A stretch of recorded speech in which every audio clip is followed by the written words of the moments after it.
Idadi ya wanajeshi wa Marekani waliojeruhiwa katika vita vinavyoendelea dhidi ya Iran sasa imeongezeka na kuvuka wanajeshi 500, hali ambayo inadhihirisha kuongezeka kwa ukubwa na ukali wa mapigano kati ya mataifa hayo mawili.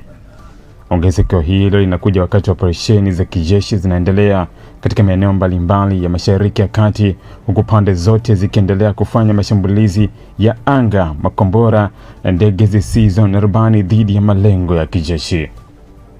Kwa mujibu wa afisa mmoja wa Marekani aliyezungumza kwa sharti la kutotajwa jina, idadi halisi ya majeruhi tayari imevuka wanajeshi 500, ingawa mfumo rasmi wa Pentagon bado unaonyesha kwa wanajeshi 482 waliojeruhiwa. Afisa huyo alieleza kwa mfumo huo huwa unachelewa kusasisha taarifa kwa sababu kila tukio la jeraha lazima lithibitishwe na makamanda wa vikosi, madaktari wa kijeshi na maafisa wa utawala kabla ya kuingizwa rasmi katika rekodi za jeshi. Kutokana na utaratibu huo, takwimu zinazotolewa kwa umma mara nyingi hubaki nyuma ya hali halisi ya uwanja wa mapambano. Taarifa hizo zinaonyesha kuwa kiwango cha majeruhi wa Marekani katika vita hivi kimeongezeka kwa kasi kwenye kipindi cha hivi karibuni, hasa baada ya Iran kuongeza mashambulizi yake dhidi ya vituo vya Marekani vilivyopo katika nchi mbalimbali za Mashariki ya Kati.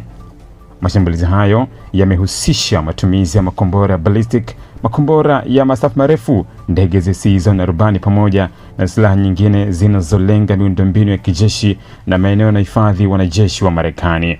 Maafisa wa kijeshi wanasema sehemu kubwa ya majeruhi ilitokana na mashambulizi yaliyolenga kambi za kijeshi, vituo vya amri na udhibiti, maghala ya silaha, maeneo ya kuhifadhi vifaa vya kijeshi na mifumo ya rada. Ingawa baadhi ya makombora na drones zilidunguliwa na mifumo ya ulinzi wa anga ya Marekani na shirika wake nyingine zilifanikiwa kupenya na kusababisha milipuko mikubwa iliyoathiri wanajeshi pamoja na vifaa vya kijeshi. Ripoti zinaonyesha kuwa majeruhi hao hawajumuishi tu waliopata majeraha makubwa, bali pia wale waliopata majeraha ya kiwango cha kati na madogo. Miongoni mwa majeraha yaliyoripotiwa ni majeraha ya vipande vya milipuko, majeraha ya moto, kuvunjika mifupa, majeraha ya mgongo, kupoteza uwezo wa kusikia kutokana na milipuko, pamoja na majeraha ya ubongo yanayosababishwa na mawimbi ya mlipuko, ambayo ni miongoni mwa majeraha yanayowasumbua zaidi wanajeshi katika vita vya kisasa.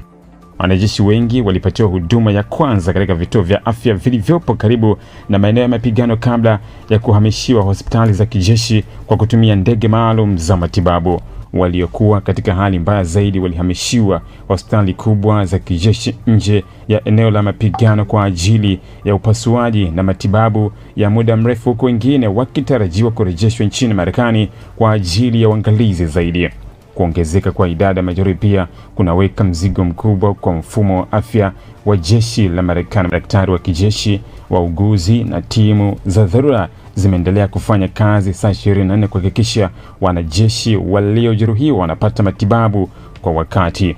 Aidha, jeshi limeongeza usafiri wa vifaa vya tiba, damu, dawa na wataalamu wa afya katika vituo vya kijeshi vilivyopo karibu na maeneo ya mapigano ili kukabiliana na ongezeko la majeruhi.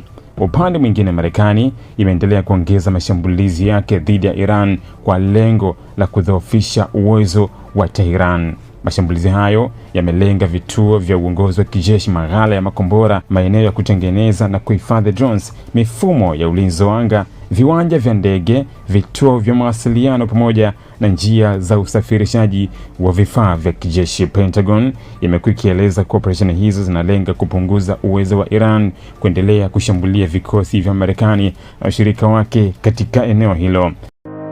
Ili kuwa mwanafamilia bora wa Global TV, usisahau kusubscribe, like, kushare na kucomment. Baada ya kusubscribe, bonyeza alama ya kengele ili kupata taarifa kwa kila video inayopanda Global TV Online.